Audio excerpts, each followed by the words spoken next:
भने चाहिँ हामी के भन्छ पुरेर बसिरहनु पऱ्यो नि कति सिटी गयो भनेर गर्नु होइन अनि मिस्टेकली हामी किचन छोडेर गयौँ भने चाहिँ के हुन्छ भन्दाखेरि खाना डढ्ने भयो भने हामीले थाहा छैन कति सिटी गयो खाना फिटाल्दा डढ्छ सो त्यही प्रब्लम सल्भ गर्न चाहिँ हामीले यो लिएर आएको छ होइन सो यसमा चाहिँ के गर्ने भन्दाखेरि रिमोट छ होइन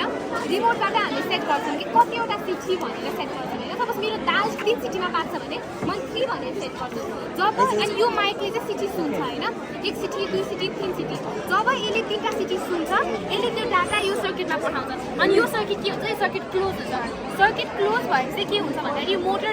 रन हुन्छ कि होइन अनि यो मोटरसँग त हामी ग्यास नब अट्याच छ नि त नि मोटर घुम्न साथ यो नब पनि घुम्छ अनि ग्यास अटोमेटिकली अफ हुने भयो होइन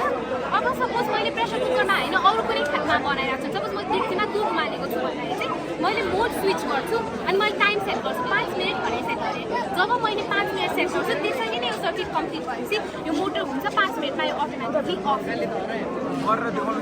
यो गरेर चाहिँ किन देखाउनु मिल्दैन भने हामी ग्यास स्टभ ल्याउने चाहिँ अलग के छ ग्यास सिलिन्डर ल्याउनु चाहिँ आज अलाउ गर्दैन